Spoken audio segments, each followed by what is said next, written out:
Well, hey guys, in today's video, I'm going to be talking about a deadly TikTok trend, the DIY filler injections or HYALURON pen. This was really popular on TikTok over the summer and it still is. I'm still getting tagged in a ton of posts of people self-administering filler around their lips. Very scary. In today's video, I'm going to talk about what exactly it is they're doing, how it works, and why it's problematic.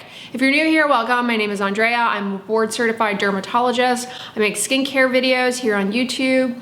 All right, so people are getting their hands on something called a Jet Injector. What this is a device that was actually created to allow for diabetics to be able to have some way to administer insulin injections without actually having to prick themselves.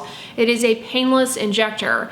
And the way it works is rather than using a needle, it uses pressure to essentially push filler into your skin. So it is a needleless delivery system and it is a painless delivery system. All right, to be crystal clear, a jet injector is not a safe or effective way to administer filler for anybody, let alone doing it on yourself. The jet injectors that people are getting, they're not FDA regulated devices, and so that in and of itself can be problematic. Are they faulty? Are they defective? On Friday, the FDA issued a warning to the public against using these, cautioning them about all the potential harms that can occur. And the FDA is actually monitoring websites that try and sell these. That's just the device, but what about the filler that they're using? Filler should only be acquired and administered by a licensed healthcare professional. It's regulated by the FDA. So what exactly are people injecting then? How are they getting filler? I honestly don't know, but I assume they're getting some sort of black market hyaluronic acid filler. And that is dangerous because you can't ensure the purity. There can be contaminants, impurities in the product, and you can develop problems to that, and then the product itself can have impurities that your body can react to and reject. So people are essentially bypassing physicians and the FDA to self-administer filler. The side effects that you can develop from self-administering this filler, some of them can be corrected, but many of them cannot, and they definitely can leave you severely disfigured. I'll never forget a patient experience that I had. A patient had gone to some, not authorized person, not somebody without any experience. I honestly think they went to somebody in their home, which is a red flag, and had filler injection in their butt, and it migrated down. They had something injected. To this day, we don't know what exactly it was. It migrated down into their thighs, and their body mounted an immune response to it, and they had like this horrific, what's called a foreign body reaction. And unfortunately, that is very, very difficult to treat. I mean, this woman was permanently disfigured from the waist down. Foreign body reactions to filler, they're pretty rare. In the case that you're actually going to somebody like, a physician's office and they're administering filler, there you're safe. I mean, it's still a risk, but it's very low. But when you're talking about something that you're getting off the internet, you don't know what you're putting into your skin. The other problem with the jet injectors is that you cannot control the depth of where this filler is going. And so if you get, it may go up too high in the skin, that can create these little bluish nodules. Because you can't control the depth of the jet injector, you're gonna get lumpiness. It's gonna come out lumpy. You're not gonna get uniform localization. Filler, to be clear, should only be administered with a needle or a cannula.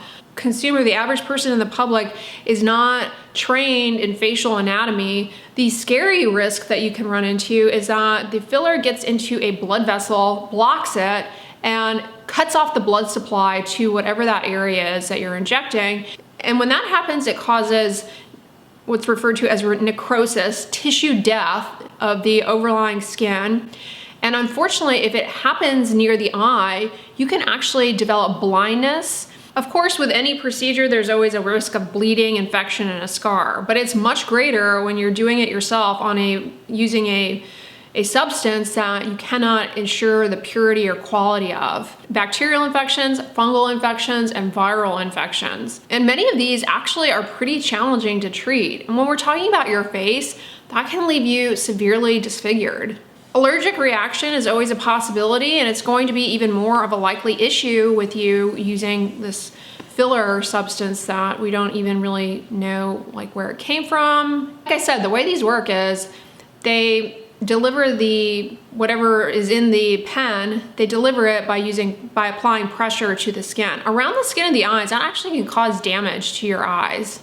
When you go to a professional, a physician, dermatologist, plastic surgeon, not only are we trained in the anatomy, potential risks, how to minimize those risks, there are things that we do like pull back on the needle to make sure we're not in a blood vessel.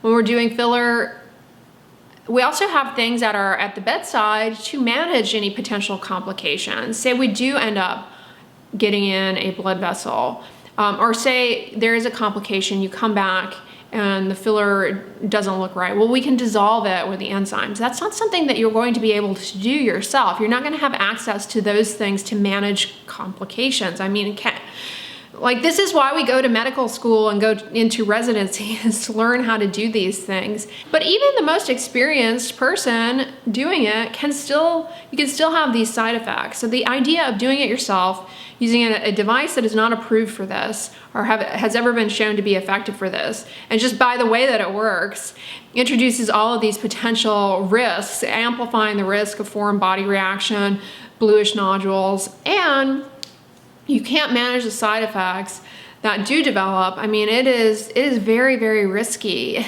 I want to make it clear though that the Jet devices, if you are, say, a diabetic, you have been given one of these to self-administer your own medications by your physician, yes, they are safe. So I don't want you to think that what I'm saying here means that what you're using to self-administer medications as prescribed by your doctor is not safe. They certainly are, but those have been shown to be an effective delivery system for that particular medication, and you've been instructed on how to use it, and it is a device that is approved for this indication. Whereas these black market, as I'm calling them, jet injectors, you don't know what you're getting, let alone the stuff that people are using to self-administer filler. Foreign body reaction, it's not something that is easy to treat whatsoever. Again, very easy to disfigure yourself. So if you happen to be one of the unfortunate who did use one of these and you developed a complication, I urge you to submit that to the FDA, because they are monitoring these. They are cracking down on the advertisement of these devices. I did a Google search and one came up from, surprise, AliExpress. Has anybody shopped from AliExpress? It seems like a really kind of shady online marketplace. There are so many of these tools on the internet that people are getting a hold of to, DIY their own cosmetic procedure. It can be deadly. I've talked about the risk of at-home microneedling. In yesterday's video, I talked about the harms of plasma pen done at home. Getting those plasma pens that claim to take off your skin tags. I find it interesting the lengths that people are willing to go when it comes to these aesthetic procedures that they pursue for themselves. The idea of an aesthetic procedure is that it's going to potentially improve something. But when you're doing it yourself, it carries a greater risk of ultimately worsening whatever it is you're trying to correct, let alone permanently disfiguring your face. I know many aesthetic procedures are well out of the budget for the majority of people, but it's like, why would you, I don't see how this is a solution to that. These are not life-saving procedures. This is not correcting a medical illness. TikTok does cater to a much younger demographic, and they are perhaps more impressionable, more naive about the potential for harm for this. Yeah, TikTok needs to take this stuff down. I think, especially since the FDA has issued that statement, I wonder if you're gonna start seeing these things being taken down by TikTok. Let me know in the comments, have you seen anybody who does a lot of stuff like this on their TikTok? Have you seen them have their content removed? Yeah, so to be clear, HYALURON pen, it's not like a real thing. That's kind of a made up name for this DIY procedure using a jet injector, and God only knows what kind of filler that's been adulterated with things. Yeah, I don't recommend this at all, let alone chronic infections. Yeah, it's a serious issue. All right, you guys, I hope you enjoyed this video. On the end slate, I'm going to put yesterday's video all about the plasma pen. So if you're into these kinds of procedural type videos, check that out. But if you enjoyed this video, give it a thumbs up, share it with your friends, and as always, don't forget, sunscreen and subscribe. I'll talk to you guys tomorrow. Bye.